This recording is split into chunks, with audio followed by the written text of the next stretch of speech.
Alrighty, hey everyone, welcome back to another episode of Hey Book Outdoors. Today we are going to be doing a torture test on this Cammillus titanium right here. I've been teasing this for a long time on the channel. If you've been following me at all, you know I've been wanting to do this. I've done this to a moor knife in the past, so we're going to get into this and see how this baby holds up. Stay tuned. Alrighty y'all, we're going to hop into test one real quick. Sorry about the uneven filming. I'm kind of on the side of a very large hill, so I'm working with what I got. So I'm going to come back here and I'm going to simulate what happens, say if you're hiking, you're cutting something and you drop your knife out of your sheath. 3, 2, 1. That was from about 2 feet. Okay, interesting result. Already, that tip of the blade is pretty much destroyed. Let's see if I can show you guys that here. Dented to all hell and back. You could definitely file that down and get it a point again, but not a good result. There's like no edge on it either. So let's try it from a little bit higher. This is about 5 feet or 1.5 meters. I'm gonna redo that. Did not fall on the blade.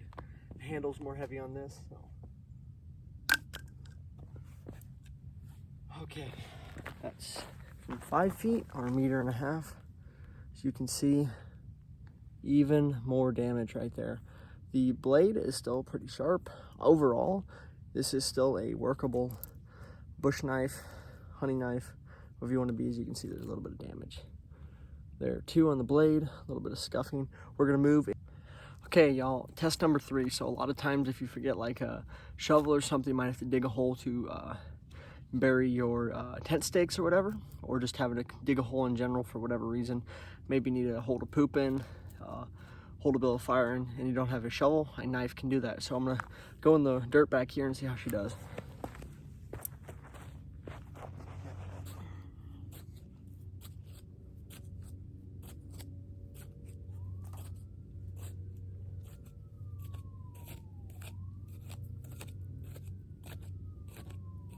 Now this is mainly like fine gravel with a few large rocks mixed in on the side of this mountain.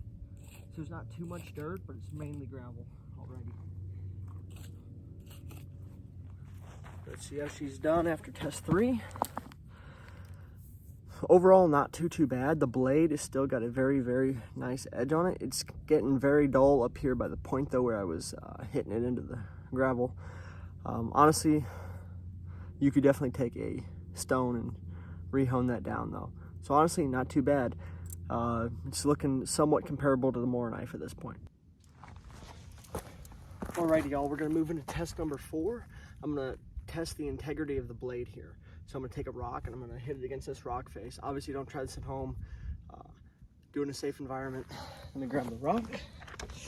I'm gonna use a fairly large piece of concrete, or I don't know if this is concrete or granite, but yeah. I'm gonna look away while I do this. Try to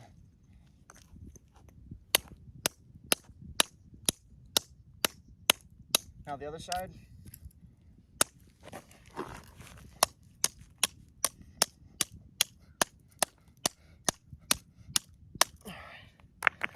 Let's see how she fared. All right, so if y'all can see that, the blade is doing pretty good. Now obviously there's some significant dings and scratches in the sides. Looking at it, we did put a slight bend in it, as you can see. But if you have the time, if you have a little vise, you can probably straighten that back out. But yeah, overall not too bad. It damaged the rock more than it damaged this blade, I will say. Cut off a good chunk of that rock. But yeah, test number 4. You could still definitely use this as a survival knife, hunting knife, whatever. Alrighty, let's move on to the last and final test. Alrighty y'all, so it has done pretty well. Out of the 4 or 5 tests, it's still usable. The edge is still there. You could definitely use it if you had to. Hone could fix this right up. We're on the 5th test. This is where it was make or break for the Mora and the Mora Pass. This is full tank, so I don't expect it to break. I'm essentially going to shove it like so into this rock face. So I want to look away. We're going to do it.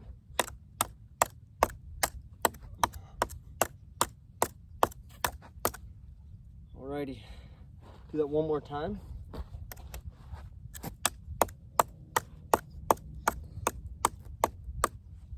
Alrighty, let's take a look. As you can see, that damaged the tip of the blade pretty badly, but honestly, the integrity of the blade is still there. There is a slight cant off to one side or another. So you can say it's coming this way a little bit, but you can definitely fix that. Overall, the structural integrity of the blade, very, very good. Very impressed. This is a $10 to $12 blade, $12 at Walmart now. I've had this knife for quite a while. I've been quite a big fan of it. Definitely this is still usable. I will say the full 10 construction definitely helps with it being more rugged and more durable, stuff like that. Sides of the blade, I would just recommend keeping oil on that because you probably are going to get rust in those spots. But overall, very, very good. Alrighty. Thank you guys so much for watching. Again, if you have not already, please subscribe if you have not. Like, share, comment, really helps us out in the algorithm, helps me what I do every single day. That little bit of support's free, takes 2 seconds, really helps out. But overall, what do I think? Cammillus Titanium is right on par there with the Mora knife companion. It held up to the same extent. I'd say the tip of the blade in the Mora was probably a little bit more intact than this one, but honestly, very, very impressed. I have not tested the sheath yet. If you guys want to see a test of the sheath, let me know down in the comments below. Okay, everybody, thank you guys again for watching, and please have a fantastic day.